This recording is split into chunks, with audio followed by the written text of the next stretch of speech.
another one of our staff members here at CINEKYD, the gentleman to my left. Before we talk to him, though, let's dig back into our files. Here's a very special student-made film called The Blip.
Those of you with sharp eyes may notice a similarity between the little performer in that film and the gentleman here, Mr. Dan Oceanreither, graduate assistant at CINEKYD Enterprises, who'll be sharing the chores tonight on CINEKYD Theater.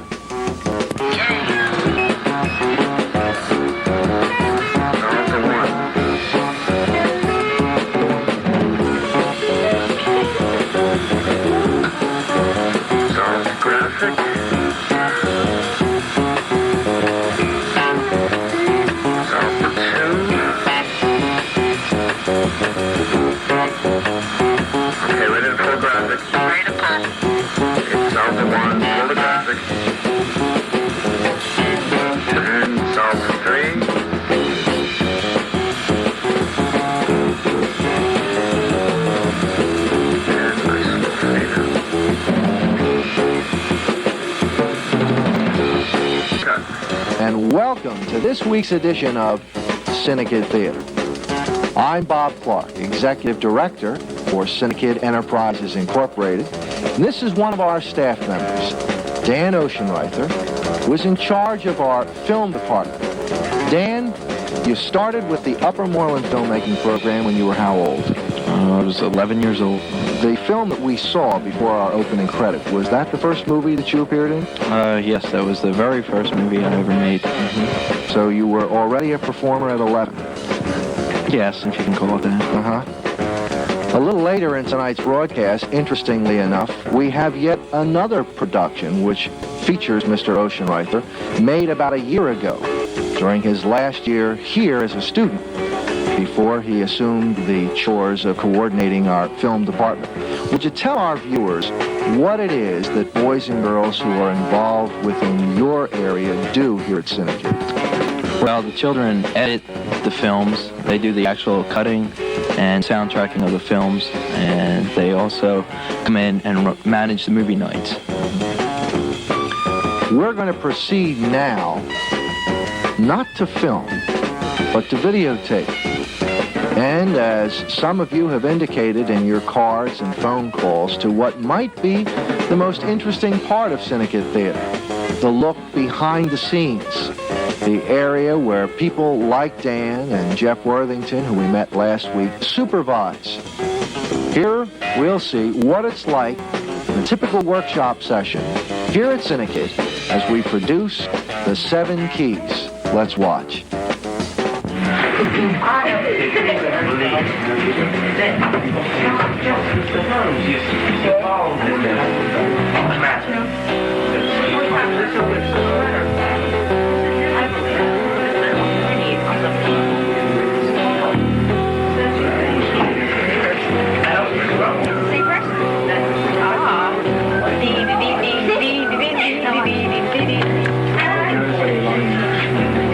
Right there. I just wrong. Professor Moriarty. Professor Moriarty. I thought he was good to come down there. Quiet. That was stronger than Professor Moriarty. But many people believe that Professor Moriarty is dead. No, why it's got to be Moriarty.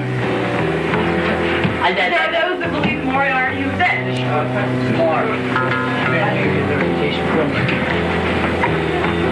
From where?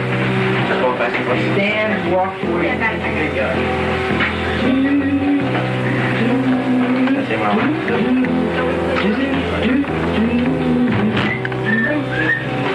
Alright, camera people. Lighting is on. This is going to be a cake rehearsal. I'm going to go to the corner of the chair. Cake rehearsal.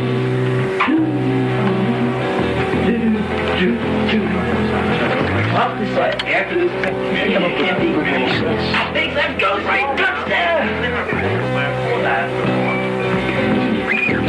It's here and there and elsewhere. What's going on downstairs? Celebrity Circle. That's another part of the show. Very good. Short, sweet, to the point. Where are we going? Bertha, 5, 4, 3, 2. Hi, my name's Dr. Bertha. I just graduated from University of Leia. Well, I like it. Oh, good evening. Did you see a short man walk by? He had a big sack over his back and he was dressed in black. He's carrying a poodle on a leash. He stole my TV set. I was looking for him because I'm on a mystery.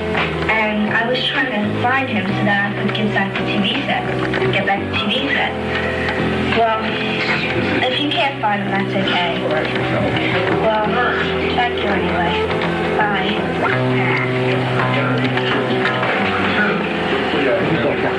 She had a lot of presents. Places, Tractenberg. We started in the beginning, so the technical. I could have put your cribs. Technical? I know. Are we set for a rehearsal? Yeah. Everybody quiet, please. Cameras listening and watching. Okay, quiet. 5, 4, 3, 2.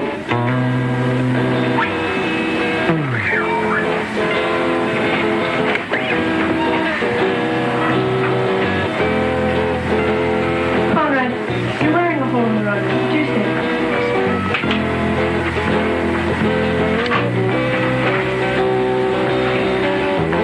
Grandmother,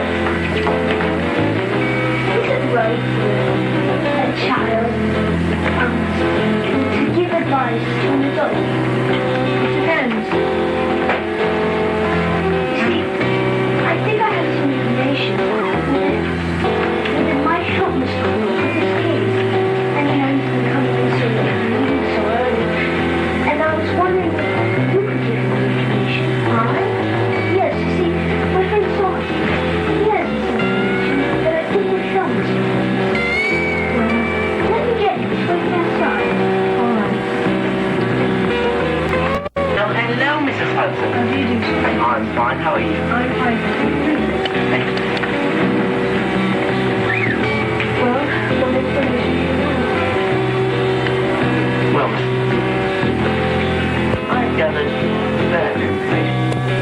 weeks past, you have seen Dr. Watson and Sherlock Holmes. You have met them. And right now, we are at the boarding house with Mrs. Hudson, who's talking to her grandson about the shooting that has taken place.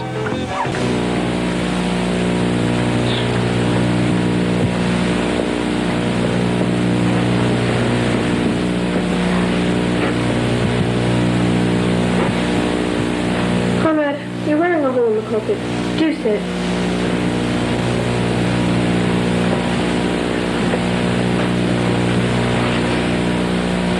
Grandmother, is it right for a child to give advice to an adult? It depends. You see, I have some information that I think would help Mr. Holmes in his case. But, you know, he's been coming in so late and leaving so early in the morning, and I haven't had a chance to tell him. But I was wondering if you could give him the information. I? Yes. You see, my friend Socrates, he has the information that I think would help Mr. Holmes. Well, let me go get him. He's waiting outside. All right. Hello, Mrs. Hudson. How do you do, Socrates? I'm fine. How are you? I'm good. Do sit. Thank you. Now, what is this information you have? Well, Mrs. Hudson, I have gathered certain information from my numerous sources, so to speak, that might know that I'm sure would be of great help to Mr. Holmes in his search. Do be more specific. You are familiar with 7 keys? Yes, of course. Well, Mrs. Hudson, I have reason to believe that it's not just Mr. Holmes who's involved in this matter, as it were. I also believe that there are more than one person, there's more than one person, that is, who is searching for the keys. I also strongly believe that Professor Moriarty... Many others believe Professor Moriarty is dead. That Professor Moriarty has actually been buying these keys. What proof do you have? Well, Mrs. Hudson, I have some friends who have actually been selling these keys to Professor Moriarty. Can I bring them in? Yes, of course.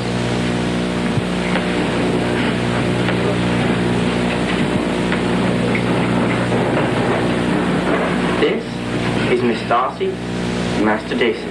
How do you do? They're from the family home. If Sister tells me that you'll never let her know that we were here, I promise I won't tell her. Please, do sit.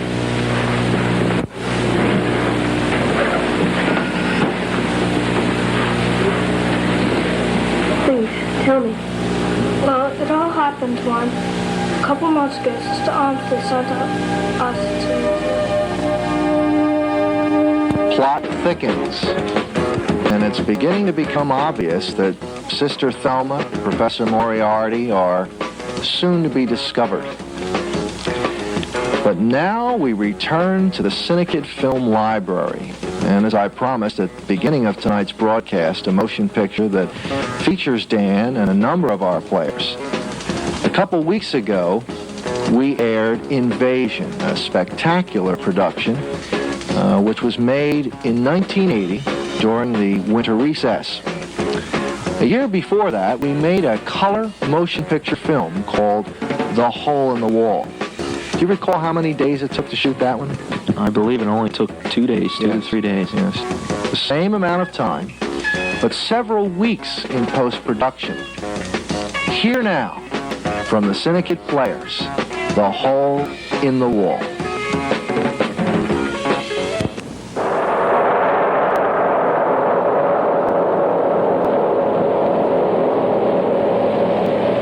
It all began here, a little country boarding house not far from State University. 80 years before, when the place had been built, there was talk about haunted ground, but that was long ago.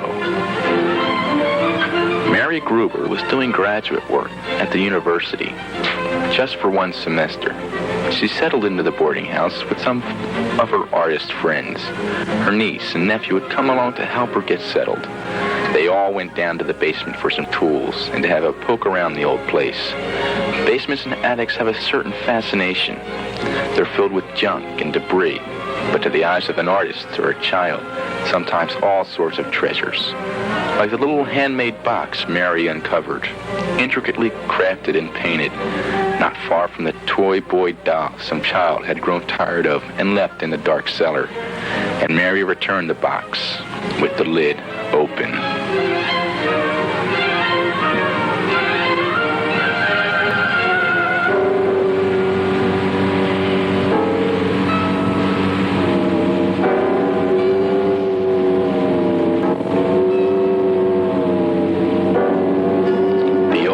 In the basement with the lid open. No one was there when the hole in the wall first appeared.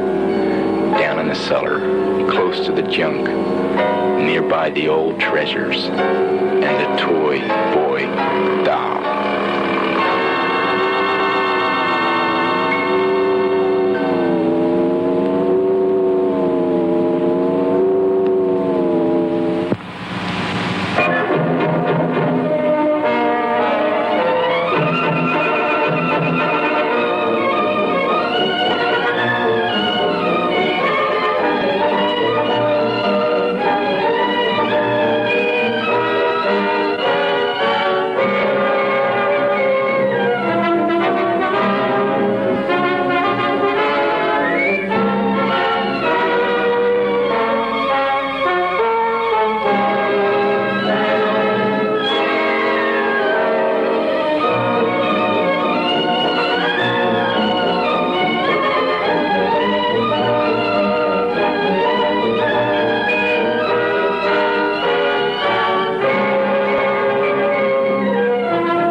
His name was Jed Baines. He was sort of the handyman at the boarding house.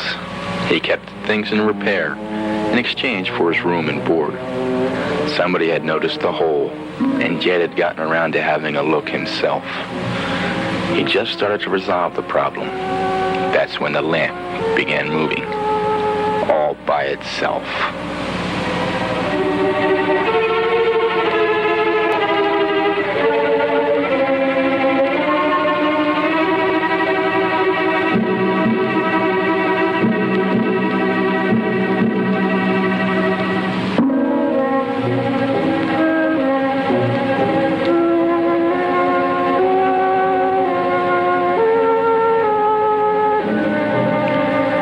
For Jed Baines, that's when the lights went out. Forever.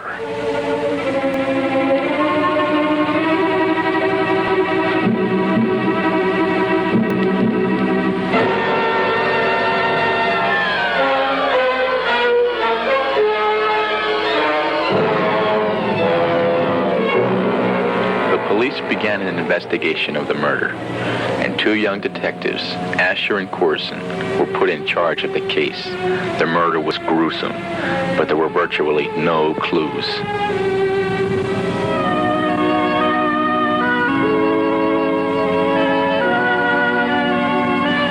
And back at the boarding house, house, the other residents took precautions.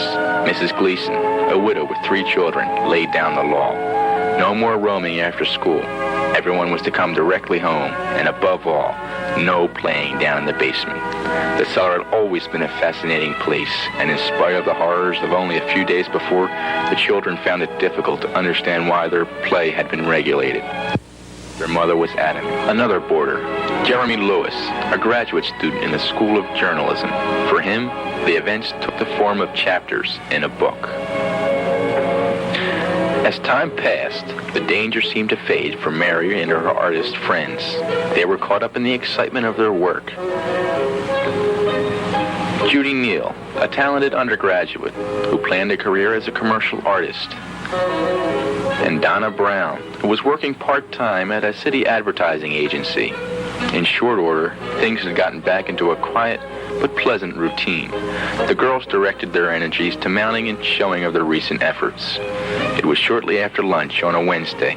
Mary and Donna were just going to run down to the art supply store to purchase a few little items. They had just left when the phone rang. Judy listened carefully. The voice was unfamiliar.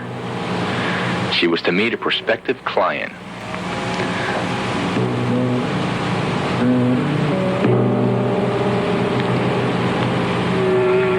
That information was contained in the note left behind for her friends. Like Donna and Mary, Judy only expected to be gone a few short minutes. Nothing is more curious than a cat, they say, unless it's a group of kids. And in spite of all the threats, some of the older children ventured into the basement. They were looking for clues.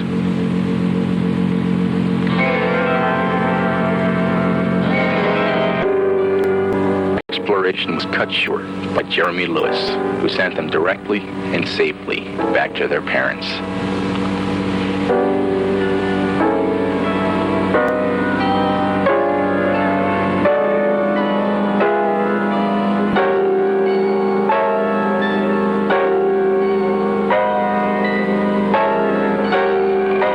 Jeremy wasn't outside the park where Judy had gone. It was broad daylight, but Judy Neal felt a little uncomfortable. She had yet to meet her client, but she felt...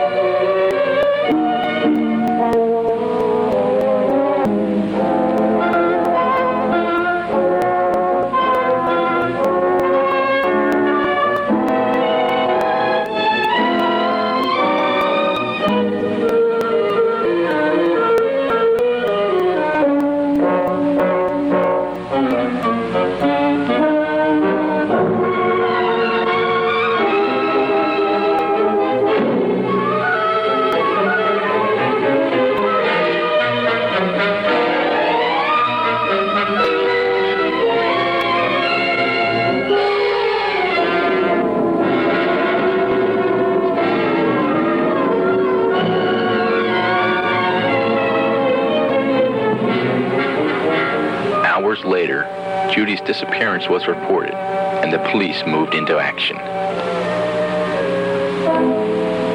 The park was a big area, and local residents volunteered to assist with the search. Before the countryside was scoured for clues, Lewis took a few minutes to speak with the members of the rescue party. The police, who refused to connect Judy's disappearance with the handyman's murder. It was still just a missing